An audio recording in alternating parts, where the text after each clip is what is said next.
Hey there. So I'm here as a physician supporting nurses because the whole of healthcare needs change. So I drove in from Pennsylvania today. Why did I do that? I'm here for change. Who's with me? All right, let's do this. I want to thank Tristan's family for inviting me to come and speak to you. As a parent, this means a lot. I'm Wendy Dean. I am a psychiatrist, and I'm here today to support this courageous family in honoring their sister, their daughter, Nurse Tristan. We can do that right now by asking for change in the Ohio legislature. Support HB 285. This is a no-brainer. I practiced psychiatry for a decade. Then I guided regenerative medicine therapies and research in the US Army for combat veterans to support form, function, and appearance. But after witnessing the failure of healthcare too close to home, I knew I had to do something different. I knew I had to do something bigger.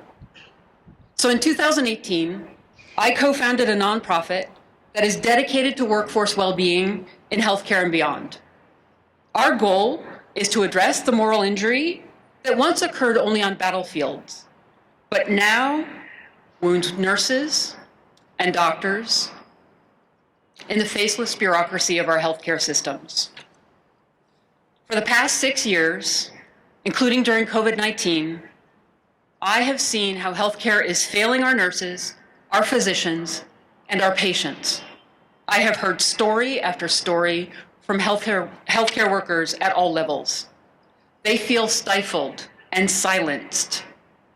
They fear if they speak up, they'll be retaliated against because they've seen it happen to their colleagues. They fear that if they seek help and admit that they're human, they will lose their livelihood or their dignity. We often refer to doctors and nurses as heroes, but let's remember this. Although they perform everyday heroics by saving lives and curing disease, they are humans who hurt. They feel sad, overwhelmed, alone, or forgotten. I felt it. Have you? Yeah, so we need to change this. Supporting HB 285 in Ohio will take us one step closer to recognizing that nurses and all of our healthcare professionals are people first. When they cannot provide safe care, it hurts their patients and it hurts them. Last year, Tristan's letter shone a spotlight on this failed system that treats nurses like numbers on a spreadsheet or cogs in a wheel. My heart breaks every time I think of Tristan, a promising, talented woman who saw no path back to the sacred work she'd promised to do when she became a nurse. Desperate and not seeing any options, she took the most tragic path to relief. This stops when we value our healthcare workers.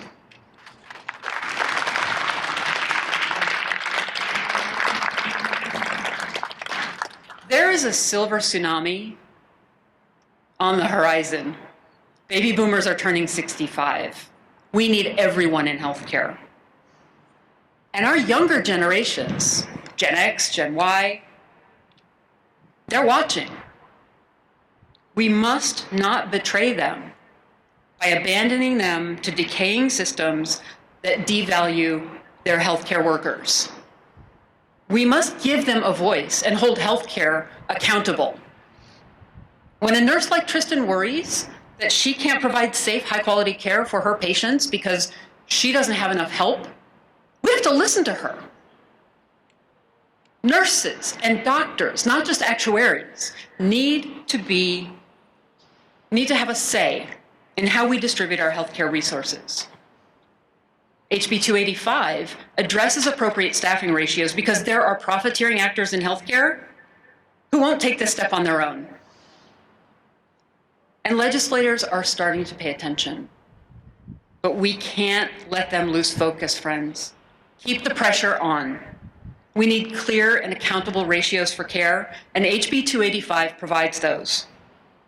Big healthcare is not going to reform on its own. We've given them enough time already.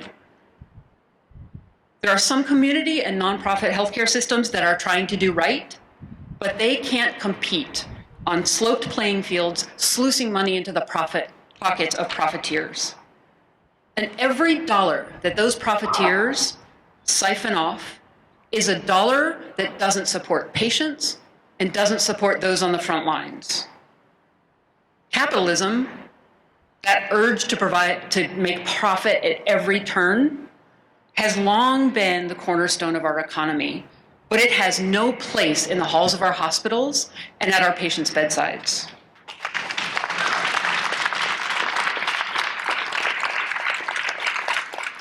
We just want a clear path back to delivering the best care possible.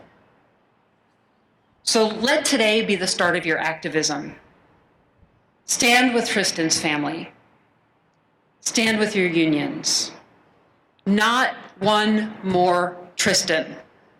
Not one more broken-hearted family.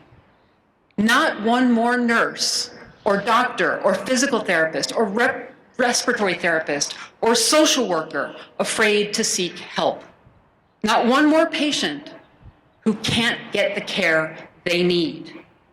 Not one more year of moral injury in healthcare in America. Honor Tristan's memory. Honor every nurse here at the close of National Nurses Week. Support 285. Thank you.